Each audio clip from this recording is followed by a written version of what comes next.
നിനക്ക് ഹോട്ടൽ പണിയാണ് വേണ്ടതെങ്കിൽ ആദ്യമേ തന്നെ ഒരു കാര്യം മനസ്സിലാക്കുക. ഹോട്ടൽ പണിക്ക് വിദ്യാഭ്യാസം ഒരു യോഗ്യതയല്ല, അയോഗ്യതയാണ്. ആദ്യം അത് മനസ്സിലാക്കുക. പഠിച്ചിട്ടുണ്ടോ എന്ന് ചോദിച്ചാൽ പഠിച്ചിട്ടില്ല, സ്കൂളിന്റെ പടി പോലും കണ്ടിട്ടില്ല എന്ന് വേണം പറയാൻ. അതല്ലാതെ നിന്റെ സ്കൂൾ ഫൈനലും ഡിസ്റ്റിങ്ഷനുമൊന്നും ആരോടും മിണ്ടിപ്പോകരുത്.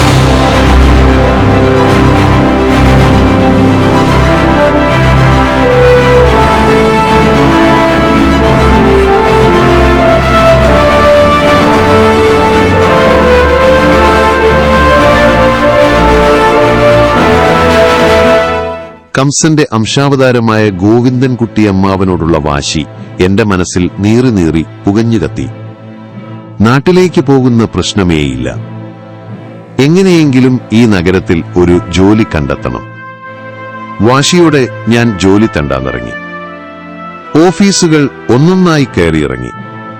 വലിയ വലിയ മാനേജർമാരൊക്കെ എന്റെ SSLC ബുക്കും മാർക്ക് ലിസ്റ്റുമെല്ലാം സൂക്ഷ്മമായി പരിശോധിച്ച് തൃപ്തി രേഖപ്പെടുത്തുമ്പോൾ വലിയ പ്രതീക്ഷയോടെ ഞാനെങ്ങനെ നിൽക്കും? എന്നാൽ അവരുടെ അവസാനത്തെ ചോദ്യത്തിൽ എന്റെ പ്രതീക്ഷകളെല്ലാം തെറ്റും. മാർക്കും കാര്യങ്ങളുമൊക്കെ കൊള്ളാം, എക്സ്പീരിയൻസ് ഉണ്ടോ? No sir. ആരുടെയെങ്കിലും recommendation? No sir. Then we are helpless my boy. Very sorry. എവിടെ ചെന്നാലും ഇതേ ചോദ്യങ്ങളും ഇതേ ഉത്തരങ്ങളും ആവർത്തിക്കപ്പെട്ടു. ഈശ്വര, ഇതെന്തൊരു പരീക്ഷണം! കണക്കുകൂട്ടലുകളൊക്കെ തെറ്റുകയാണല്ലോ. കയ്യിലുള്ള കാശിന്റെ പണിക്കെട്ടും തീരാറായി. ലോഡ്ജിലെ താമസം തുടരാൻ ഇനി നിവൃത്തിയില്ല. അങ്ങനെ അലഞ്ഞു നടക്കുമ്പോഴാണ് തേനാപ്പേട്ട കോൺഗ്രസ് ബിൽഡിംഗ്സിന്റെ മുൻപിലുള്ള വെയിറ്റിംഗ് ഷെഡിൽ ഒരു വൃദ്ധൻ കിടന്നുറങ്ങുന്നത് എന്റെ ശ്രദ്ധയിൽപ്പെട്ടത്. ഞാൻ ആ വൃദ്ധനുമായി പരിചയം സ്ഥാപിച്ചു. ഭാഗ്യം. വൃദ്ധൻ മലയാളിയാണ്. പത്തനംതിട്ടക്കാരൻ ചന്തു നായർ. 75 വയസ്സായ വൃദ്ധൻ പണ്ടെങ്ങോ ഒരു തമിഴത്തിയെ കെട്ടി തൊട്ടടുത്തു തന്നെയാണ് താമസം. വൃദ്ധന്റെ മകന് 3 സൈക്കിൾ റിക്ഷകളുണ്ട്. വീട്ടിൽ സ്ഥലമില്ലാത്തതുകൊണ്ടാണ് വൃദ്ധൻ ഈ വെയിറ്റിംഗ് ഷെഡിൽ വന്നു കിടക്കുന്നത്. ആഹാരമെല്ലാം വീട്ടിൽ നിന്ന് കൊണ്ടുവരും. എനിക്ക് കൂടുതലൊന്നും ആലോചിക്കേണ്ടി വന്നില്ല. വൃദ്ധനോടൊപ്പം വെയിറ്റിംഗ് ഷെഡിലേക്ക് ഞാൻ താമസം മാറ്റി. ഇവിടെ താമസം സൗജന്യമാണെന്നാണ് കരുതിയത്. എന്നാൽ എനിക്ക് വീണ്ടും തെറ്റി. സമാധാനമായി അവിടെ കിടന്നുറങ്ങണമെന്നുണ്ടെങ്കിൽ പോലീസുകാരന് ആഴ്ചയിൽ 4 വെച്ചു കൊടുക്കണം. അല്ലെങ്കിൽ തെളിയാത്ത കേസുകൾ തലയ്ക്ക് വെച്ചുകെട്ടി അയാൾ പിടിച്ചകത്തിടും. അതുമാത്രം പോരാ, കുളിമുറിക്കും കക്കൂസിനും 4 വേറെയും വേണം. ഒരു നേരത്തെ ഭക്ഷണം സൗജന്യമായി തരപ്പെടുത്താമെന്ന് വൃദ്ധൻ സമ്മതിച്ചിട്ടുണ്ട്. അത്രയും ആശ്വാസം. പകൽ മുഴുവൻ ജോലി തണ്ടി നിരാശനായി മടങ്ങിയെത്തുന്ന എന്നെ വൃദ്ധൻ എല്ലാ ദിവസവും സൗജന്യമായി ഉപദേശിക്കും. മോനെ, നിനക്കിപ്പോൾ വേണ്ടത് ഭക്ഷണവും താമസിക്കാൻ ഒരിടവുമാണ്. അതിന് ഏറ്റവും ബെസ്റ്റ് പണി ഹോട്ടൽ പണിയാണ്. അതുകൊണ്ട് ഞാൻ പറയുന്നത്, തൽക്കാലം നീ വല്ല ഹോട്ടലിലും പണി നോക്ക്. അതാ നല്ലത്. നീ പഠിച്ചവനല്ലേ, നല്ല പണിയൊക്കെ വഴിയെ വന്നുകൊള്ളും. വൃദ്ധന്റെ പ്രായോഗികതയിൽ ഊന്നിയുള്ള ഉപദേശം അപ്പോൾ തന്നെ ഞാൻ സ്വീകരിച്ചു. അടുത്ത ദിവസം തന്നെ ഞാൻ ഹോട്ടലുകളിൽ ജോലിയന്വേഷിച്ചു നടപ്പു തുടങ്ങി. എന്നാൽ ഗതികേടെന്ന് പറയട്ടെ, അവിടെയും നിരാശയായിരുന്നു ഫലം. ദിവസങ്ങൾ കഴിഞ്ഞിട്ടും ഒരു രക്ഷയുമില്ല. ആരും പണി തരുന്നില്ല.